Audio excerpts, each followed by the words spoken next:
Olá, boa noite. Mais uma vez, às terças-feiras, estamos aqui no YouTube, todas as redes sociais, e depois vocês podem ver a gente onde quiser. Hoje nós não vamos falar sobre fios e cabos, detalhe de fios e cabos. Mas se vocês estiverem com saudades, não tem problema. Procure o nosso site, tem um filminho lá, tem os blogs para falar de fios e cabos. Hoje nós estamos com um assunto bem diferente, acho que é interessante para todo mundo, é a era digital, e nós trouxemos aqui, convidamos o nosso amigo Bruno Maranhão, da Abreme, que é expert no assunto, pode responder o que vocês quiserem, ele vai fazer uma apresentação, bater um papo comigo, com vocês, as perguntas ficam para o fim, porém é um assunto de interesse geral. Todas as empresas deveriam estar preocupadas com isso, desde a pequena, média, grande. A gente acha que é pequeno e não dá para fazer nada. É mentira, dá para fazer, sim. Todos nós podemos fazer. A Qualifio é pequena e ela começou a fazer. Não terminamos ainda, mas estamos caminhando. Bruno, estou te apresentando aí, Bruno Maranhão, nosso grande amigo, Abreme, e ele vai começar a apresentação dele, o bate-papo, e nós vamos levando aqui, e ele vai mostrar o que a gente tenta aprender com ele, tá ok? Vamos lá, Bruno. Obrigado, Maurício. Antes de mais nada, eu acho muito importante o tema, né? Mesmo a gente estando no âmbito da Qualifio, claro que o assunto nesse âmbito muitas vezes acaba sendo mais técnico, mas a transformação digital e a transformação organizacional, eu acho que é assunto que tem que estar na mesa de qualquer profissional, qualquer executivo, qualquer empresário, porque não tem volta, né? A competitividade, a sobrevivência das empresas vai estar aí, seja você pequeno, médio ou grande, né? Isso aí a gente já tem diversas evidências, não tem como escapar disso, e aqui no Brasil não pode ser diferente. E tem um detalhe, né, que é importante ressaltar, o brasileiro é que vai fazer a transformação digital do Brasil.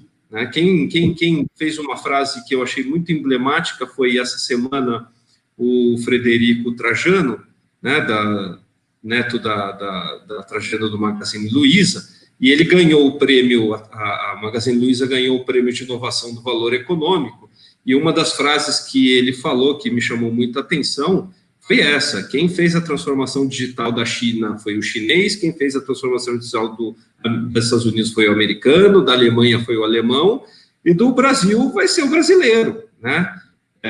Então, se a gente, muitas vezes, como país, costumava a ser seguidor, né, em muitos temas voltados à tecnologia, no caso da transformação digital das nossas empresas, e no caso da transformação digital, de forma geral, vai ser o brasileiro. E isso por uma regra bem simples da inovação, né? A inovação está para resolver um problema, né? Eu falo muitas vezes em algumas palestras, né, a definição que eu mais gosto de inovação é a invenção com resultado, né? Então, a invenção é qualquer coisa nova que a gente cria, um mecanismo, um software, uma máquina, mas se aquilo não trouxer resultado, não é inovação, né? Até por isso, muitas vezes, isso é um problema, esse conceito se torna um problema em muitas empresas, porque elas investem milhões em algum software, alguma tecnologia nova, mas aquilo não traz resultado.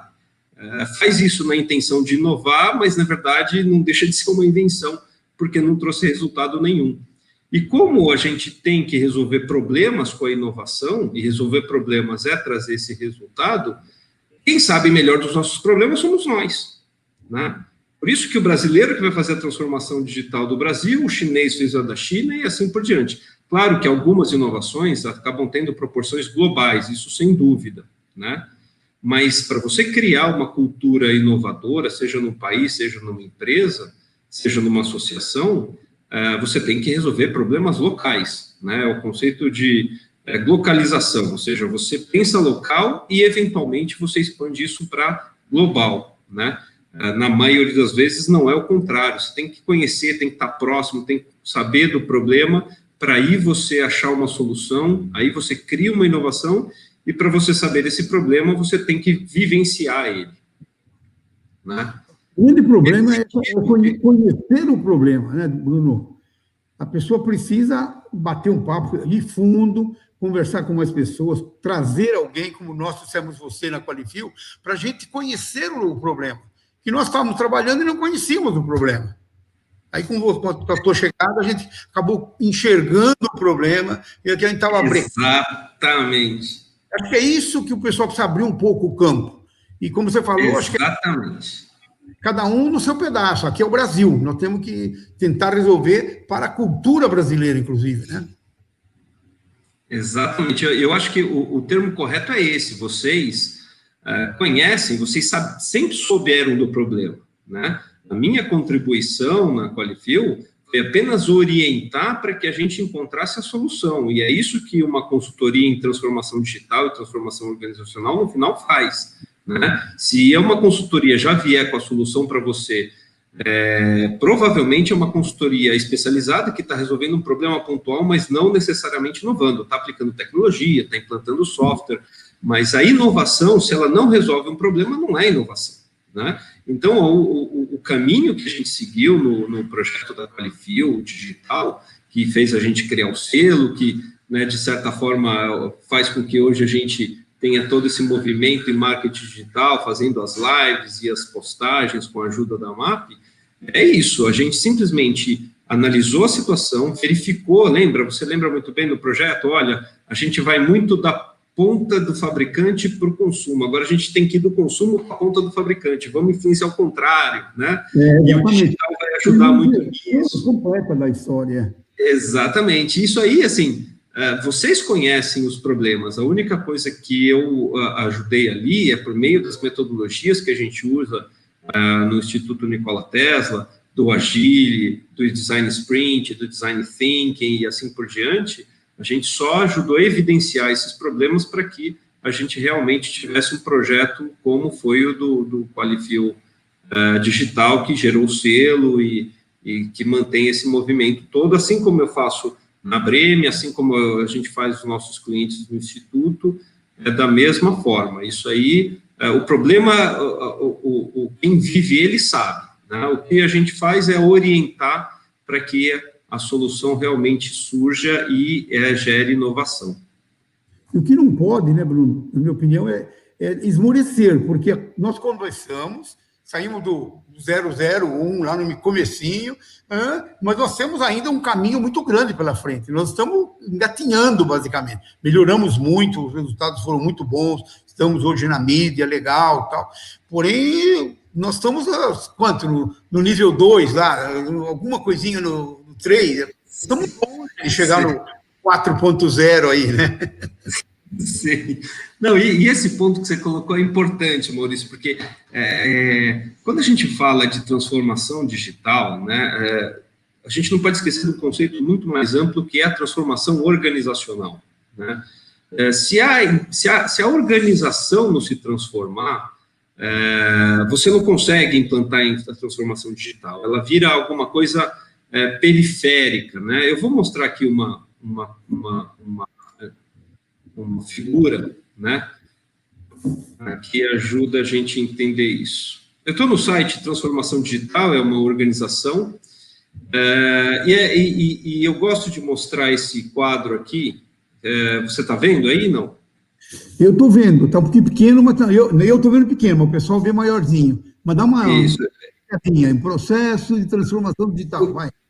Isso, o que acontece, né?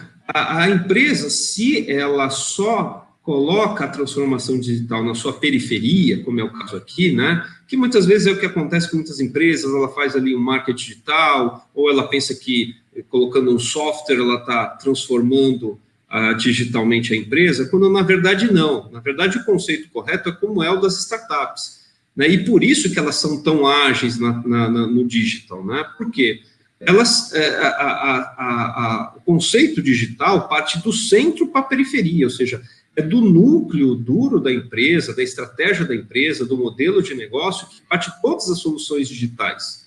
A empresa tradicional é um outro processo. A empresa tradicional, muitas vezes, ela não nasceu digital, né? E é como a acontece, eu diria, com a maioria das empresas nacionais e principalmente familiares, né?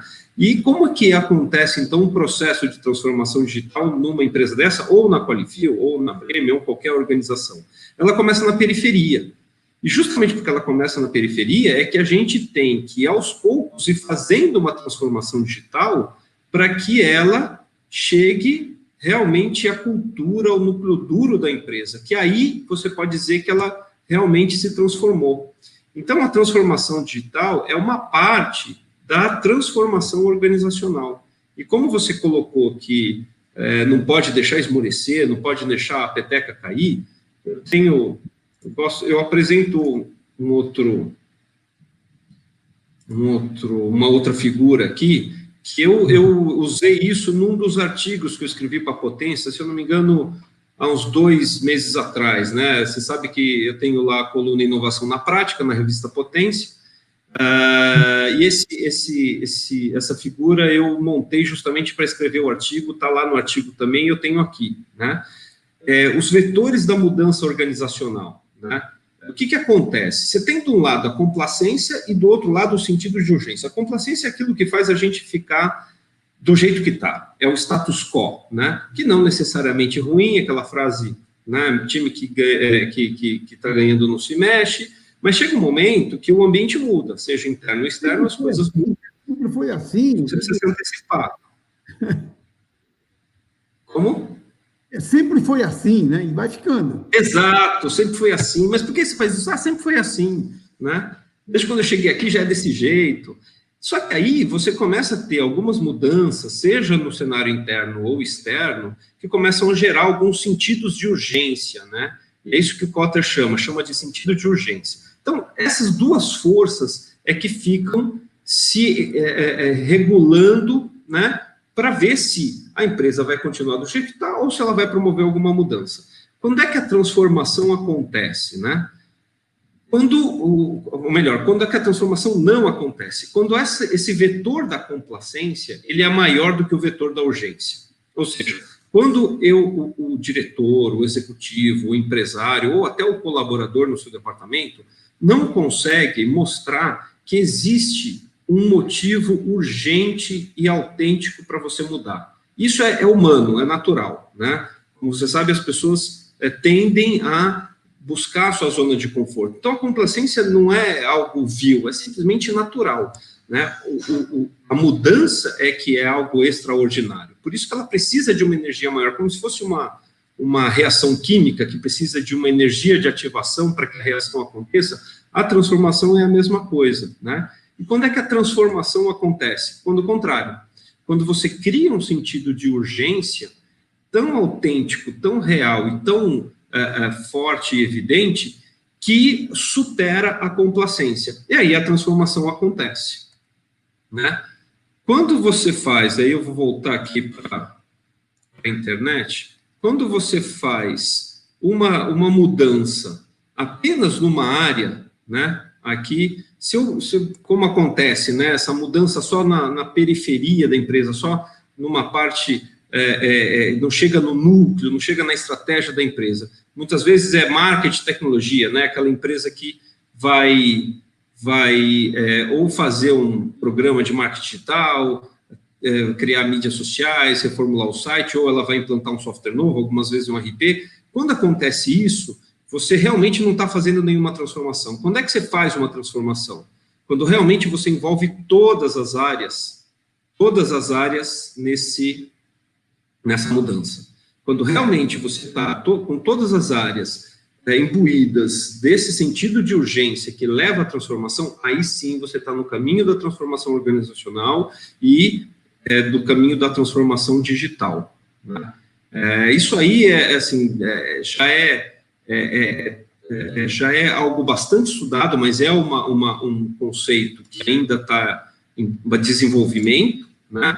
Que é o que a gente faz no Instituto Nikola Tesla. Então, no Instituto, o que a gente faz? A gente estuda, né, e contribui para essa área do conhecimento nova, né, que é a transformação organizacional, que é como é que você pega uma empresa, uma organização, uma instituição tradicional e faz uma transformação nela, né, seja por vários motivos, né, O motivo pode ser, deixa eu ver se eu tenho aqui uma outra apresentação que pode nos ajudar. Essa aqui pode nos ajudar.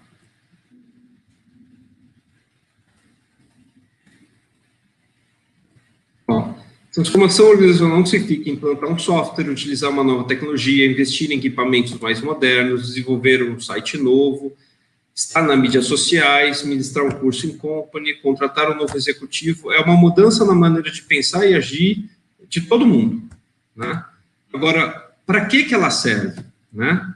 Para otimizar despesas, para ultrapassar a estagnação do crescimento, que é o que acontece muitas vezes, ou seja, a empresa percebeu que dali ela não vai mais, e muitas vezes isso acontece porque tem outros competidores que já estão fazendo sua transformação digital. Otimizar a despesa acaba indo no mesmo sentido, né? Você ganha eficiência operacional e por isso se torna mais eficiente. Sair na frente da concorrência, como eu acabei de falar, amenizar a ansiedade nas decisões num cenário incerto.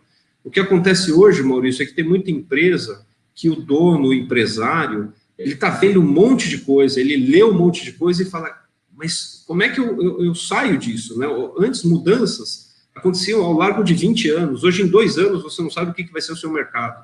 Isso gera uma ansiedade, uma angústia muito grande. A transformação organizacional é uma maneira de você ampliar o seu espectro, olhar de longe e tentar perceber melhor os caminhos a seguir, né? Atingir uma lucratividade saudável, né? Porque você fica só naquela proposta de preço, não gera diferencial, as suas margens vão caindo cada vez mais. Tornar-se mais atrativas eventualmente para investidores, né? Que é o que as startups melhor fazem, né? Mas empresas tradicionais também, à medida que elas entram nesse processo de transformação e transformação digital, elas também se tornam alvo de investidores, assim como para casos de sucessão, como foi o Magazine Luiza, ou para fusões e aquisições, né? Aproximar das empresas digitais, né? E para todas aquelas empresas que em algum momento tentaram fazer um processo de mudança, né? Seja com seus colaboradores ou com uma consultoria especializada, e não conseguiram ter resultado. Por quê? Porque possivelmente o que faltou ali foi um processo de transformação organizacional, né? Entender que a transformação é de fato um processo, né? Acho que essas apresentações aqui ajudam a gente a mostrar um pouco o que vem a ser a transformação digital, né? Aqui no site do nosso instituto a gente coloca o conceito, né? E esse processo, como eu falei, ele tem que ser muito bem pensado a partir de uma estratégia delimitada. Sem essa estratégia, você não consegue avançar, né? Aqui eu tenho um site americano, de uma consultoria, americano não, um site inglês de uma consultoria britânica, que mostra para a gente a natureza dos motivos da transformação, né? Aqui, normalmente RP, redução de custo, padronização de processos, criação de centro de serviço compartilhado, você tem uma série de outros, mas você vê aqui são todos assuntos operacionais, né?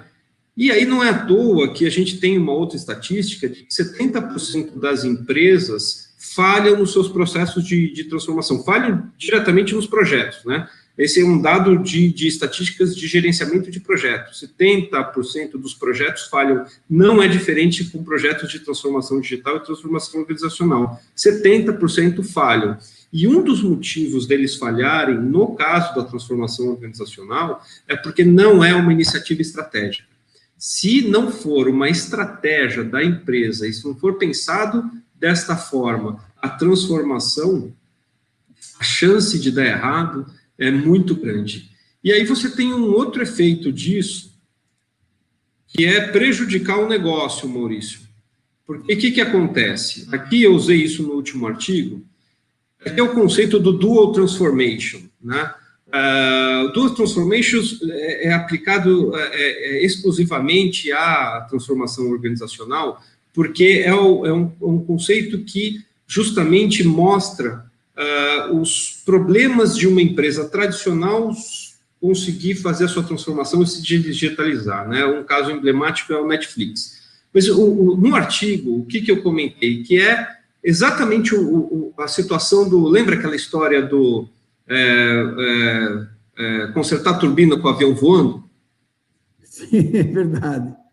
Então, só que no caso da transformação organizacional é um pouco mais difícil, né? Você vai ter que construir o avião enquanto está voando e passar tripulação e passageiros para ele. É. Então, só que a questão é que parece impossível, mas não é, né? E aí, o que esse gráfico mostra? Então, assim, a gente tem a empresa tradicional, né, que é a situação A, a transformação A, e tem a empresa do amanhã, que é a empresa B. E no meio, você tem as suas capacidades de transformação, né? Então, o desafio da transformação, do dual transformation, da transformação organizacional, é o seguinte, olha, eu vou ter que cuidar desse avião aqui, porque esse aqui é que está me dando ganha-pão, esse aqui é que está me fazendo ganhar dinheiro, pagar as contas, pagar meus funcionários, inclusive investir em inovação. Eu não posso simplesmente pular desse aqui para cá, porque esse aqui nem existe, né? Então, essa transição tem que ser muito bem pensada, porque ela é crítica. Porque se você fizer ela da forma errada, você pode fazer esse avião cair e não tem esse ainda voando. Então, para você ver, é uma questão que realmente, se não for bem pensada de forma estratégica, os riscos de uma empresa se transformar é muito grande, até por isso que a maioria delas prefere não ir nesse caminho. O problema é que não tem, talvez, mais muita opção. Todas as empresas, como eu digo, né, a internet, tudo vai ser vendido pela internet. Se ainda não é vendido, é porque a gente não descobriu como, né? E aonde está o desafio desses aviões que eu coloco aqui, né? É justamente isso. Você está aqui no voo de cruzeiro, o que você faz com a transformação A? Você vai usar a transformação digital para melhorar a sua operação. Você vai continuar no mesmo modelo de negócio, mas você vai usar a transformação digital para reduzir custo, para aumentar a venda, mas dentro do seu modelo de negócio. Só que, ao mesmo tempo, paralelamente, você vai criando um outro modelo de negócio que é totalmente adaptável às novas realidades. Então, por exemplo, no caso de uma distribuição de material elétrico, né, que a gente está aqui em nome da Breme, você tem lá a sua distribuição, que você faz offline, só que aí você vai ter que criar o conceito online. Muitas vezes essas se conflitam. E aí, como é que você faz? Você tem que deixar essa muito bem robusta e abastecida, mas já começar a pensar nessa. E quando essa começar realmente a alçar o voo, aí sim, você vai passando desse modelo para esse modelo e juntando os dois, que é o C da outra apresentação. Esse C é o que junta o modelo antigo com o modelo novo. Quando o Fred Trajano fala, na entrevista lá do Valor Econômico, que você não precisa inovar, para inovar você não precisa destruir o velho, é exatamente isso, né? Você tem um modelo de negócio, mas aos poucos você vai criando um outro modelo de negócio e vai migrando, só que a hora que você fizer isso, esse aqui também vai ter seu espaço. Talvez ele não seja o principal, porque você tem um outro core business, mas você aos poucos vai abandonando esse e se dedicando a esse aqui. E chega uma hora que você já tem tanta capacidade de mudar, você já tem uma cultura inovadora tão grande na empresa, que aí cria-se as adjacências. O que é as adjacências? Você vira uma empresa que consegue investir em qualquer projeto de inovação que você sai bem, né? Vou dar um exemplo para não ficar muito subjetivo de como isso aconteceu na Netflix, né? Aqui, a Netflix, não sei se muita gente sabe, ela começou lá em 1997 e ela começou entregando as fitas pelo correio, né? Enquanto tinha Blockbuster, né, que era quem dominava o mercado, que ela só tinha os filmes de lançamento e tinha cópias e mais cópias daqueles filmes que acabavam de sair do cinema. A Netflix foi no outro sentido. Ela foi buscar aqueles filmes que não são os blockbusters e entregava isso pelo correio justamente para diminuir o seu custo operacional e dessa forma poder oferecer uma diversidade maior de filmes, né? O que ele já tinha ideia de long tail, né? Antes mesmo do que a gente tem hoje, a ideia de cauda longa, ou seja, de atender aquele mercado que muitas vezes ninguém atende. No meio do caminho, começou a surgir a tecnologia do streaming. E aí ele começou a criar a transformação B dele. Quando ele começou a transformar o negócio dele num negócio de streaming, quando a Netflix foi para o streaming, aí pronto. Ela criou um novo modelo de negócio que fazia muito mais sentido para aquela estratégia, né, de oferecer filmes diversificados, não só os filmes blockbusters, E aos poucos vai abandonando o modelo tradicional de negócio do CD, do DVD físico, né? E hoje, Maurício, ela já está aqui na adjacência. A Netflix hoje ela se tornou uma produtora, uma desenvolvedora de filmes, de produções diversas. A estratégia hoje de uma Netflix é concorrer com uma Disney. Ou seja, enquanto lá atrás ela tratou de combater uma blockbuster e fez isso com muito sucesso, agora ela tem como concorrente uma Disney. Isso é adjacência, ou seja, você acabou se transformando numa empresa que a inovação faz parte do seu core. Então, não importa mais se o seu negócio antes era só vender, distribuir filme, né? Agora o seu negócio passou a criar filmes, criar entretenimento. É outro negócio, um é de entregar filme e outro criar entretenimento, mas ela se tornou uma empresa capaz de fazer isso porque ela já está nesse ponto. Mas ela passou por esse processo para chegar aqui, né? Esse é o conceito do Dual Transformation. Pode parecer uma coisa, mas Bruno, você está falando isso aí porque isso funciona para Netflix, para empresas desse tipo. A gente sabe que não, né, Maurício? Porque, guardadas as proporções, é o que a gente está fazendo também na Qualifil, né? A Qualifil, como a gente comentou aqui antes de começar a live, a gente já está criando algumas atividades digitais que muitas vezes no nosso próprio mercado a gente não vê, né? Criando, de certa forma, um outro modelo de associação, e a mesma coisa que eu busco para a Breme, um outro modelo de associação que talvez substitua até aquele modelo tradicional de associação. E a gente vem conversando muito sobre as associações, né? A gente está chegando a uma era de desintermediação, que a intermediação, por si só, já não gera valor, né? E, nesse sentido, as associações de diversos tipos, sejam patronais, sejam sindicais, elas têm passado por um processo de transformação. E isso a gente está falando de organizações bem tradicionais, que são os sindicatos e associações, quanto mais as empresas, né? As empresas, nem se falar, isso já tinha que estar no radar delas, pelo menos há 15 anos, se não mais, né? Mas acho que de conteúdo, acho que era isso que eu poderia falar. A gente podia agora, queria te ouvir um pouco para saber como é que isso, você acha que isso atinge o nosso mercado e as empresas? Então, né? Aquele primeiro gráfico que você mostrou, a complacência e urgência. Sim, vamos voltar nele aqui. É o foco principal, né? Porque como é que fica o meio do caminho aí? Você tem a complacência, que às vezes é maior do que a urgência. Mas quando vai para a urgência, é porque a coisa já está muito ruim, de repente. Então, não necessariamente. Vamos voltar aqui para falar, vamos sair da apresentação. Precisa estar acordado sempre, né? Ele precisa acordar, está sempre ligado. Ele precisa estar acordado o tempo todo, ele não pode deixar a urgência tomar conta do negócio. Que essa urgência tem um outro aspecto, Maurício. Que não é a urgência de ter que apagar um incêndio, né? O Kotter, ele chama de sentido de urgência aquela necessidade de mudar, né? É um termo mesmo, como ele chama, sentido de urgência, né? Aquela necessidade de mudar. Agora, claro, essa necessidade de mudar pode vir às 46 do segundo tempo, quando um concorrente seu já fez a sua mudança e você está sofrendo com isso, quando o seu cliente já não compra mais com você porque ele quer outras alternativas digitais, quando surgiu uma mudança legal, como, né, uma previsão legal, uma regra legal como a Lei Geral de Proteção de Dados, isso pode acontecer de uma hora para outra e te pegar de surpresa. E aí eu te digo, nessa situação, você nem vai conseguir reagir, né? Porque dependendo do tamanho da empresa, a sua capacidade de reação não é tão grande, né? Por isso que é tão importante pensar a transformação de forma estratégica, né? Quando você pensa de forma estratégica, aí você analisa o futuro da empresa. Bom, vamos olhar um horizonte aí, não de 6 meses, mas pelo menos de 2 anos, também não é tanta coisa assim.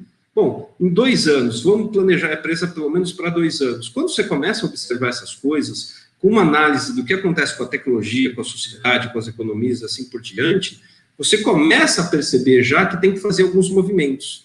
E aí você cria um sentido de urgência, né? Você criou um sentido de urgência sem esperar o problema bater na sua porta ou você já ter dificuldades de margem, de lucratividade ou de custo, né? Por quê? Porque você viu antes uma visão estratégica. Aí você cria um sentido de urgência. Ó, daqui a 2 anos pode ser que aconteça isso, a gente tem que se preparar. Se esse sentido de urgência for alguma coisa realmente autêntica, que quando você mostra, explica, os colaboradores, fornecedores, clientes, olham e falam assim, não é que tem razão, faz todo sentido, aí você criando esse sentido de urgência, pode ter certeza que as pessoas começam a te acompanhar, né? Nem todas, né? Eu sempre falo na consultoria, em qualquer processo de mudança, eu sempre falo isso, né? Que não é dado estatístico, mas é dado de experiência, né? Experiência. Qualquer processo de mudança, você vai ter 3 perfis, né? E se divide em 1/3, 1/3, 1/3. Pode observar, né? 1/3 vai...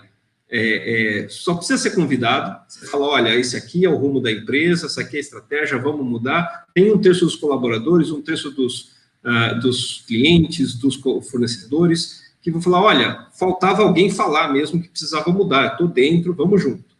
Tem um outro terço que vai ficar olhando para onde as coisas vão. Pô, eu não vou me arriscar, deixa eu ver primeiro se isso, né, a turma do vamos mudar vai, se o time que está ganhando não se mexe vai ficar, vamos ver qual que é a turma que vai ganhar para depois eu me posicionar. E tem um outro terço, sempre tem. E tem um outro terço que não adianta você querer buscar entender os motivos, né? Tem questões que são até pessoais, são de repertório ou de medo, não adianta, né? Esse terceiro terço, simplesmente, ele não vai querer que aconteça nenhuma mudança, né? Só que uma vez que esses 2 terços tiverem imbuídos da mudança, aquele sentido de urgência ganha força, aquele vetor aumenta. E aí, ele puxa o vetor final, que é o da transformação, naquela apresentação que eu te mostrei, eles puxam o processo de transformação, né? Então, eu sempre falo para as empresas, olha, você realmente, no processo de transformação, não pode deixar de engajar pelo menos esses 2 terços da empresa, né? E como é que você faz isso? Quando você cria um sentido de urgência autêntico. Criar esse sentido de urgência autêntico aqui são elas, né? Se você realmente não tiver uma boa visão estratégica para isso, aí você pode ficar no meio do caminho. Eu já vi muita empresa de, tá bom, vamos criar um sentido de urgência e acaba criando um sentido de urgência meio frouxo. Não adianta, porque as pessoas, no fundo, os colaboradores, as pessoas, elas estão ali no dia a dia, né? Elas sabem, elas lidam com o cliente, lidam com o fornecedor, lidam com o público interno, lidam com fiscalização e assim por diante. Então, se você realmente não criar um sentido de urgência que faça sentido, né, que seja autêntico, e não é só autêntico com relação ao que vai acontecer com a sociedade, com a tecnologia, com a economia no futuro, mas é autêntico para a empresa mesmo, né? Já vi cliente falar assim, olha, Bruno, muito legal, tal, mas eu não estou preparado para isso. Não, tudo bem, mas por que a gente consegue estar preparado? Vamos, alguma coisa a gente vai avançar. O que não pode é ficar parado, porque senão a onda leva mesmo. Agora, esse sentido de urgência que você fala, precisa partir vamos dizer, do cerne da empresa, de alguém com poder, com força um pouco. Porque senão vira moda só e fica só na moda, né? Eu também trabalhei um pouquinho em algum lugar. Legal, esse assunto aqui agora é legal. Vem lá, apresenta e faz a turma sair correndo atrás. Não adianta nada. Você vai ficar correndo atrás do rabo e perde tudo. Agora, eu acredito que tenha que vir de baixo, de dentro da empresa mesmo, pegar esses 2 terços e não pode ser moda, né? Tem que ser um negócio, você traça a estratégia, faça a cobrança continuamente para esses 2 terços arrastar o restante, né? O problema perfeito, Maurício. Coisa, né? Não, você está falando de um ponto que, quando a gente fala em transformação organizacional, são 2 personagens, né? Eu costumo chamar de os vetores da mudança, que pode ser qualquer um, pode ser um funcionário, pode ser um colaborador, pode ser um herdeiro, né? Pode ser qualquer um que participe da organização, ele é um vetor da mudança, que é quem motiva isso. Agora, ela não vai acontecer se não tiver um forte patrocínio, né? Como é um assunto estratégico, não tem como ele acontecer sem um patrocínio. E aí é uma outra situação que gera muitas falhas em processos de transformação organizacional. Tem muitos casos de transformação que o problema é justamente esse, falta um patrocínio, né? Isso acontece por quê? Porque de uns tempos para cá, muitas empresas investiram muito em treinamento voltado para inovação, treinamento de agile, treinamento de design thinking e assim por diante. Só que o que acontece? Se você faz todo esse treinamento, dá todas essas ferramentas na mão de um colaborador, mas ele não tem o patrocínio adequado, ele vai ouvir aquilo, vai aprender, inclusive pode até ter um problema, porque ele pode achar aquilo tão legal que quando ele volta para sua mesa, a frustração é enorme em perceber que ele não consegue fazer aquilo, né? Porque já começa, por exemplo, o primeiro caso, bom, eu tenho um projeto aqui, vou buscar o orçamento. Aí quando você vai lá, a empresa não tem orçamento para investir em inovação. Quando você vai falar com outro departamento, fala assim, olha, eu não estou imbuído desse negócio de inovação, não vou participar. Então você começa a ter uma série de travas, por quê? Porque você não tem um forte patrocínio. Porque a diretoria, o conselho e o presidente não estão convencidos por trás, garantindo psicologicamente tudo ali, né? Apoio, muitas vezes, alguma transformação nem requer tanto investimento, mas requer um forte patrocínio, porque você vai lidar com dilemas. Né? Você vai lidar muitas vezes com alguns dilemas que, se não for o empresário, se não for o executivo, se não for o CEO, se não for o diretor da área, esse dilema só pode ser resolvido por essas pessoas. E se essa pessoa, nesse momento do dilema não decidir a favor de uma transformação, então pode ter certeza que você, como vetor da mudança, não tem qualquer patrocínio. Né? Esse patrocínio é fundamental. Por exemplo, a gente, falando aqui do nosso processo de transformação na Qualifil, né? O Qualifil Digital, você lembra, o que a gente fez lá? Fez um pequeno organograma, né? E aí é outro detalhe, né? Os projetos, eles têm seu próprio organograma, isso é importante. Não necessariamente ele precisa casar com o organograma da empresa, é um organograma exclusivamente para um projeto de inovação, e nesse caso a gente colocou lá, você como o gestor do projeto, eu dando o aconselhamento, a MAP como força operacional ali para viabilizar as tecnologias que a gente ia implantar, e você tinha um patrocinador que era a diretoria da Qualifil. Sim. Né? Então, quando você tem esse patrocínio, e você se lembra muito bem que esse patrocínio surgiu mais fortemente depois de uma apresentação lá que a gente fez, que você me permitiu fazer, sobre a transformação digital, né? Então, quando a gente faz aquela transformação e a diretoria fala assim, ó, realmente, tem razão, a gente tem que ir para esse caminho, pronto. A gente tinha conquistado o patrocínio necessário para seguir em frente. E, claro, vai ter dores de cabeça, vai ter problemas, vão ter dificuldades, vão ter dilemas para serem resolvidos. Esses dilemas, a gente, que está no dia a dia ali da transformação, pode até saber resolver, mas se não tiver uma autoridade que diga, olha, realmente o caminho é esse, aí a frustração é grande para quem realmente quer promover esse processo de mudança, né? E é isso que acontece em muitas das empresas. Muitas vezes a gente mata, a empresa até tem boa capacidade de transformação, mas muitas vezes, se isso não tem o patrocínio adequado, a gente simplesmente mata toda essa energia de ativação necessária para a empresa mudar, se transformar e, quem sabe, até auxiliá-la na sua sobrevivência, no seu crescimento.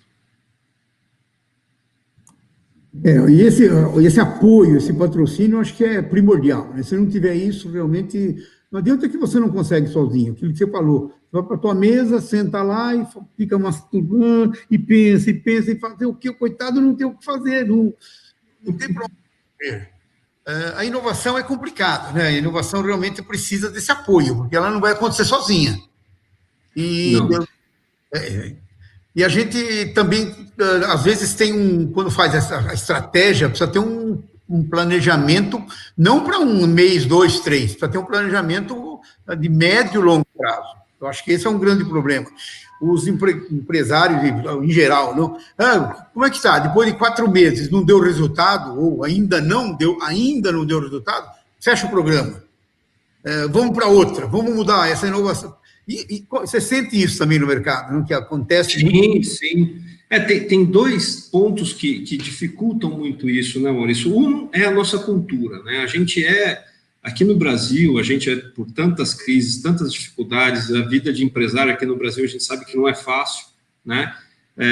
Então, é uma vida de sangue, suor e lágrima, eu costumo brincar, né? O empresário brasileiro, e muitas vezes o executivo também, é sangue, suor e lágrima.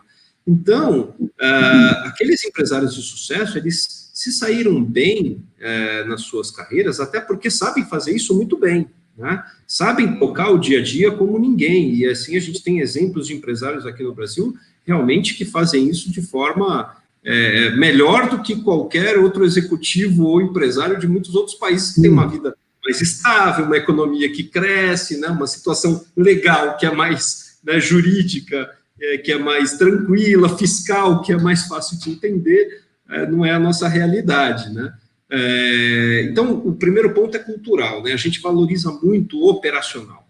As empresas, de forma geral, no Brasil, valorizam mais a atividade operacional do que a tática e estratégica. Isso, claro, por um lado, pode ser positivo, no sentido de fazer uma empresa do nada crescer e se desenvolver, mas quando a empresa já tem um certo porte, se você não pensa ela tática e estrategicamente, as chances e os riscos são tão grandes que isso pode significar até o fim do negócio, né? Como a gente sabe, muitas vezes acontece. Do outro ponto, além desse aspecto cultural, que a gente precisa valorizar um pouco mais a atividade tática e estratégica das empresas, é o fato de que hoje em dia isso já vem acontecendo, né? Está cada vez mais difícil você fazer um plano estratégico, né? A velocidade das mudanças do mundo são tão grandes que você fazer uma mudança estratégica, enquanto eu vou falando aqui, eu vou abrindo uma outra apresentação, que foi, lembrei de um slide agora, do que a gente fez numa palestra da Abreme, lá no Cubo do Itaú. Eu montei um slide aqui que mostra, né, um pouco isso. Deixa eu ver, Seminários Abreme Econômico. A velocidade das mudanças são cada vez mais rápidas. Então, você fazer um plano estratégico de longo prazo é um exercício ingrato muitas vezes, né? Porque aquela situação que a gente tinha no passado, década de 80 e 90, vamos fazer os planos quinquenais, vamos pensar a empresa daqui a 5 anos. Hoje, se você tentar fazer isso, bom, a pandemia é um exemplo, né? Qualquer plano que você tenha feito de um ano para o outro, com a pandemia já se tornou um problema, né? Mas, independente da pandemia, a mudança tecnológica e social e econômica tem sido tão rápida e tão abrupta que, se você não souber lidar com isso, e aí é que está o tema, né? Não é que não dá, eu discordo que não dá para fazer, não dá para planejar, né? Eu acho que agora a gente pode mostrar aqui, não sei se a gente pode colocar minha tela novamente. Não dá para você... não significa que a gente não pode fazer um plano estratégico porque as mudanças são muito rápidas. Significa que a gente vai ter que olhar isso com muito mais intuição, com muito mais inteligência, com muito mais dados, e essa é a vantagem também, se por um lado o mundo pós-moderno oferece muitos desafios, porque ele muda o tempo todo, ao mesmo tempo ele oferece muitos dados, né? E aí, quando a gente pensa em machine learning, quando a gente pensa em BI, quando a gente pensa na gestão baseada em dados, se bem utilizada, ela também favorece para que a gente consiga enxergar um pouco melhor o cenário, né? E, claro, vai depender da intuição, vai depender desses dados, mas é possível, né? Desde que você amplie um pouco mais a sua visão de negócio. Está escutando, Maurício? Então, estou vendo. Agora, o Bruno, voltando às primeiras palavras tuas, falando que você chegou agora, a parte operacional, o Brasil roda, e é por isso que o mundo fala, operacional roda, porque operacional você consegue trazer de fora tecnologia, know-how e tudo mais. Aquilo que você falou. Agora, a parte estratégica para a situação nacional brasileira, da nossa cultura, tem que ser realmente o Brasil, o brasileiro, né? Sim. Não tem como trazer uma inovação. Agora, a parte operacional você traz. Por isso que a gente sempre se preocupou, acho que muito mais que operacional, tem que dar a produtividade que dá na China, ou sei aonde, e corre atrás. Agora, na parte organizacional e digital, é nós que temos que parar agora e correr atrás. vamos só ponderar isso para não passar uma impressão errada. A tecnologia, é claro que ela vai vir de fora muitas vezes, é uma pena, eu acho que a gente também teria, quando a gente fala em 5G, por exemplo, é uma coisa que a gente tinha que estar aí formando engenheiros de baseada nesse assunto, né? Mas a tecnologia, ela vai ser universal, né? Quando a gente fala que a inovação lá na China foi feita pelo chinês, nos Estados Unidos pelo americano, na Alemanha pelo alemão, quando a gente está falando disso, a gente fala da aplicação da tecnologia, que leva a... Né? O exercício da inovação. Nós que conhecemos o problema. Precisa praticar, precisa fazer exercício da transformação digital, do organizacional. Não dá para esperar o meninho de alguém ajudar. E tem que fazer na nossa situação, né? Exato. E eu não sei se você está vendo a minha tela agora, Maurício. Estou vendo aqui, tecnologia, tempo. Isso. Isso aqui a gente apresentou no seminário econômico da Breme do ano passado, que mostra um pouco a velocidade das mudanças, né? Então, assim, até o ano 1000, muito assim, o que a gente conseguiu de relevante, né, foram as rotas comerciais, né? Um pouco disso, antes disso, veio a escrita, claro, né? Mas eu estou pegando o ano 1000 para a gente não voltar muito, né? Mas foram as rotas comerciais, né?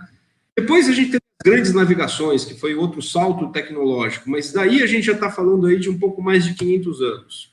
Depois veio a vapor, né? A gente está falando já um pouco mais de 250 anos. Você vê que vem reduzindo as funções tecnológicas, né? Máquina elétrica, transistor, computador pessoal, internet, né? E aí por diante. Ou seja, esse gráfico é só para dar uma pincelada, aí a gente tem lá no final nuvem, 5G, IoT, inteligência artificial, só para mostrar que quando a gente analisa grandes transformações tecnológicas que impactam o mundo e a frequência com que isso vem acontecendo, a gente vem do 1000 para o ano 2000 e vê que isso tem vindo numa velocidade, não só as empresas são exponenciais, né? A velocidade das mudanças são exponenciais e por isso as empresas também precisam ser, né? Quando a gente olha para o cenário, eu falo, poxa, como é que eu vou fazer algum plano se dentro de pouco tempo isso muda? Agora a gente pode voltar aqui para a nossa conversa. Podemos voltar aqui para a nossa tela. Como é que... Deixa eu só voltar aqui. Como é que eu vou fazer um plano se as coisas mudam tão rapidamente, né? Isso eu escuto de alguns empresários executivos e, na verdade, dá. Claro, com a metodologia correta, ampliando um pouco essa visão, e aí com intuição, com dados, e aí é que vem, que acaba entrando todas as técnicas novas que vieram da área de software, né, mas que ajudam muito. O que a gente fez no Instituto? A gente pegou essas técnicas novas e aplicou à gestão tradicional, né? Então a gente pega o tradicional da estratégia, Kaplan e Norton, Porter e assim por diante, e associa isso com Design Thinking, com Design Sprint, com Agile, né? Por quê? Porque o pessoal de software, quando identificou essas metodologias, foi justamente para isso. Assim, olha, num ambiente que muda tanto, a tecnologia muda tanto, como é que eu vou traçar algum plano? Como é que eu vou estabelecer qual é o produto, né? O design pergunta.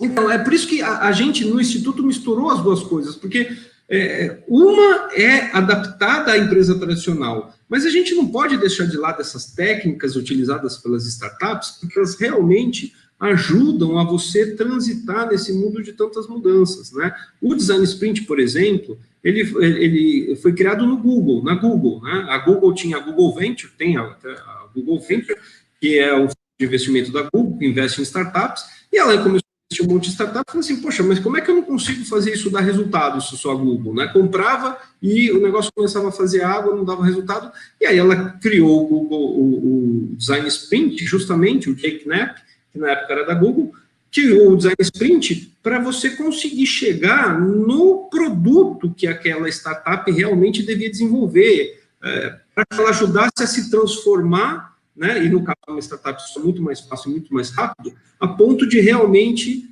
trazer uma inovação que traga resultado e não faça água como algumas delas estão fazendo, né? Então, esse pessoal da área de software criou muitas metodologias. O que o Instituto faz, né? A gente percebeu um gap.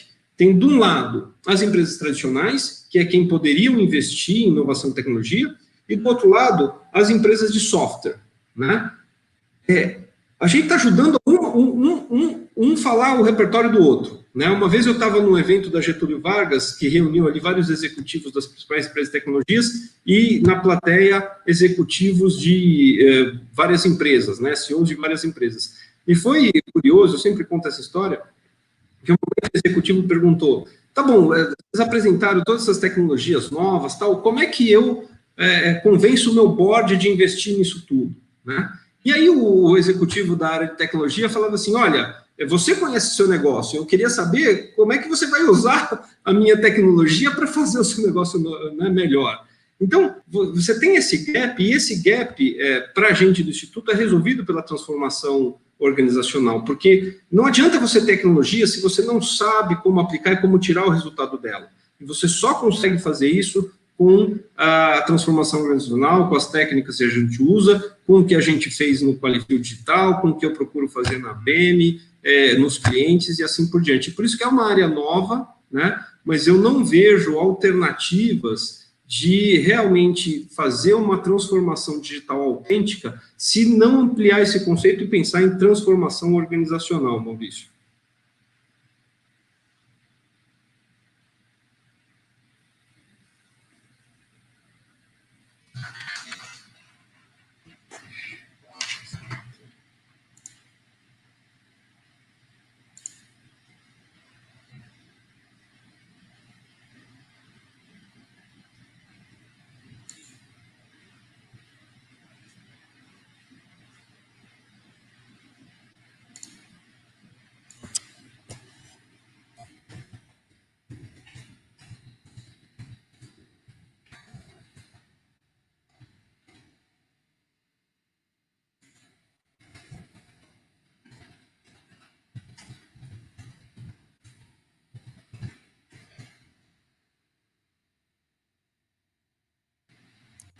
Eu falei, estava sem o microfone. Acontece. Repete então para a gente, por favor. Eu estava escrevendo alguma coisa para você e esqueci. Então, eu lembro desse gráfico que você mostrou lá no cubo do Itaú, por isso que aquela pergunta que eu falei da urgência, o que tinha a ver com a rapidez da coisa, porque é muito rápido a evolução da tecnologia. Então, o empresário brasileiro tem todos os inconvenientes no Brasil, das leis que você falou, né? Das regras que tem aqui, que são diferentes do resto do mundo, tudo mais, complica um bocado, porque de repente muda uma lei do dia para a noite, ele precisa ter um advogado olhando leis continuamente para não fazer bobagem, e senão ele é pego também. Então, essa velocidade é muito grande.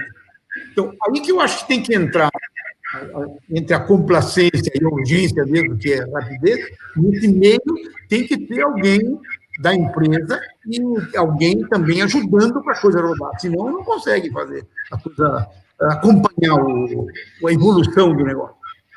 Mas por isso que, mais uma vez, a estratégia é importante, Maurício, porque é diferente você fazer isso como startup, né? E como se diz, a startup pivota o seu modelo de negócio. E como ela é pequena, ela é ágil, né? A gente costuma dizer que é como um bot, né? Você vai de um lado para o outro, muda de direção facilmente, isso é fácil fazer, né? Agora, quanto mais você vai aumentando o tamanho da empresa, a complexidade do negócio da empresa, você não consegue fazer isso como se fosse um bot, né? Dependendo do porte da empresa, você está num transatlântico, né? De direção no transatlântico. Você tem que ter visão estratégica. Se você não conseguir olhar lá na frente e começar a mudar o leme agora para você atingir aquela posição, então realmente você não vai... se quando chegar o iceberg e você resolver mudar a direção, já está tarde, não dá tempo, né? E então essa urgência, esse sentido de urgência tem que ser criado antes do problema aparecer. Por isso que é necessário ter essa visão estratégica e, como eu disse, por mais que o mundo mude muito hoje, é possível com a técnica certa, com o meio certo, com a orientação correta, e os dados nos ajudam, claro que a intuição ajuda, mas não acho que sirva de desculpa o fato do mundo mudar tão rapidamente para você não ter uma visão estratégica. O que sim eu vejo é que a gente precisava valorizar mais a atividade tática e estratégica das empresas para que sim a gente enxergasse o iceberg antes, né? Pelo contrário, né? Precisa realmente ter uma estratégia preparada para você iceberg. Não dá para ficar, não vai dar, não vai dar, não. Tem que pensar hoje para o amanhã mesmo. É para o amanhã? É rápido, é para o amanhã, mas é necessário. Exatamente. Eu sei, acho que foi muito legal por enquanto, não? Acho que a gente bateu um papo, você deixou muito claro. A Qualifil também já teve algum avançozinho, não, estamos engatinhando ainda, fizemos algumas coisas, mas tem muito por fazer ainda na parte digital. Foi feito um planejamento estratégico e tal. Chegamos no selo Qualifil, que eu já falei para todo mundo, né? O selo Qualifil vai ser lançado oficialmente em janeiro, quando os associados poderão usar. É uma coisinha bacana, porque vai identificar se o fabricante é associado nosso, se ele está em boas condições. A Qualifil monitora isso, né? Vai monitorar a qualidade do produto confiável dos nossos associados. Porque, claro, por trás tem um trabalho de visitar o fabricante, analisar os produtos dele e manter o selo atualizado para ele. Então, você vai lá, bate o celularzinho, o QR Code, e apresenta lá, válido. Simples pra caramba, válido. Já sabe, ganhamos um tempão com isso. E ganha uma segurança, porque hoje os nossos produtos no mercado têm selo do Inmetro, tem o logo da certificadora, mas, infelizmente, 80% do produto que está no mercado é ruim. E aí entrou todo esse trabalho que não é fácil. Para quem está escutando, não é tão simples assim, né? Para a gente chegar no selo, como chegar, toda a estratégia, invertemos a posição de vamos ver o cliente ou vamos ver o consumidor primeiro, né? Foi um estudozinho muito bacana, que o Bruno nos ajudou muito. Acho que o Bruno, acho que era isso. Hoje foi bacana, acho que vamos marcar mais alguma, falar um pouco mais da parte digital e transformação, principalmente, trazer algum empresário nosso, associado, ou alguém da Breme também, com uma outra visão, para a gente continuar esse bate-papo aí, porque foi muito bacana. Eu achei que foi excepcional, deu para entender. Eu pedi para colocar o teu e-mail na telinha, e provavelmente depois da conversa nossa, das perguntas, respostas aqui, muita gente vai acabar procurando. Então, eu pedi para colocar lá, tá? Vamos às perguntas. Você vai se despedir, não? Vamos lá. Por aí. Eduardo Martins, tem acompanhado o trabalho da Cobrecon. Não sei quem está na frente disso. Você considera que essa empresa está no caminho certo da transformação digital? Pô, escolheram justo a Cobrecon já, né? Não, Eduardo, excelente pergunta, porque quem está à frente é o Rodrigo Tange, uma pessoa que é daqueles que eu falo que é um vetor da inovação dentro da empresa dele, né? Como eu falo, toda empresa tem ali as pessoas que se candidatam a vetores da inovação, e o Rodrigo Tange seguramente é um cara dentro da Cobrecon. Acho que ele é um cara assim para o mercado todo, né? Porque muitas vezes o que ele faz na Cobrecon acaba virando ponta de lança para todo o mercado, né? Sim, então estão no caminho certo. Claro que a Cobrecon, ali como tem o Rodrigo Tange à frente do marketing, ele é um cara que está sendo esse vetor da inovação, ele está fazendo dentro da autonomia que ele tem, né? Que é na área de marketing, está fazendo isso de forma excelente, muito bem. A gente tem tido algumas conversas para ampliar isso para outras frentes, né? A gente tem conversado sobre a EAD, né? Fazer a EAD da Breme, né? Que é uma outra iniciativa tecnológica da Breme. A Cobrecon se interessou bastante justamente pela figura do Tange. Claro que ela tem um desafio grande pela frente, porque, como eu mostrei naquela apresentação, né? Quando a gente fala do marketing ou da área de TI, a gente ainda está no início, né? Ali na periferia ainda de toda a empresa, né? Agora, esses são normalmente as portas de entrada, né? A área de TI e a área de marketing são as portas de entrada para uma verdadeira e mais profunda transformação digital. Então, nesse sentido, que é uma porta de entrada, o marketing é uma porta de entrada, eu diria que O Rodrigo Tange e a Cobrecon estão de parabéns, estão fazendo um excelente trabalho, espero que isso se multiplique ainda mais na indústria de fios e cabos. Na indústria de fios e cabos, nós temos algumas dos nossos associados que estão fazendo alguma coisa e tal, e outras empresas ainda estão engatinhando mesmo. É que o mercado ainda está um pouco muito fechado, né? O mercado um pouco fechado. Mas há uma necessidade, porque os associados estão sofrendo com os outros que não são associados e que produzem produtos não confiáveis e tudo mais, que acaba com o mercado dessas empresas. Então, é importante que tenha uma transformação organizacional e digital para que mostre, olha, a minha empresa é associada e realmente ela faz produto confiável. Porque não adianta, não dá para brigar com 150 empresas que não são inedôneas. Você tem que fazer o papel. Acho que você tem que mostrar que você está fazendo bem feito e mostrar para o público consumidor, né? Aquilo que nós estamos discutindo desde o início, né? É o consumidor direto, é o eletricista, é o balconista, é o instalador, é a construtora. O que atacar, né? É estratégico isso, né? Cada empresa tem que fazer o seu foco estratégico, né? Não, sem dúvida. E tem um desafio muito grande, porque no caso de fios e cabos, né, Maurício, é um produto que você pensa, é tão difícil de inovar, mas aí é que está. No caso, em algumas situações, como é o caso de fios e cabos, a inovação não precisa ser no produto, apesar de ela ter muitos produtos inovadores, né? Mas está com expectativa de que, olha, agora não tem mais cabo, vai virar... Não é isso. Cabo é cabo, você pode fazer algumas melhorias, mas não vai ter nada disruptivo. Agora, os modelos de negócio mudam, né? Como é que a gente vende cabo pela internet? Como é que a gente ensina, né, prepara, que é o que a gente tem discutido com o Tange sobre a EAD, como é que a gente prepara cada vez melhor o vendedor e a distribuição para vender valor? Como é que a gente usa a internet para mostrar para o mercado de forma geral que tem uma instituição como a Qualifil e que não vale a pena você recorrer a cabos que não cumprem a norma, né? Então, assim, tem várias maneiras de você fazer uma transformação digital que colaboram com a dinâmica do mercado. Eu aprendi em Babson, eu estudei na Babson School, e eles têm um conceito lá que, para mim, é o conceito de empreendedorismo, né? O empreendedorismo é quando você muda a dinâmica do seu mercado, né? Uhum.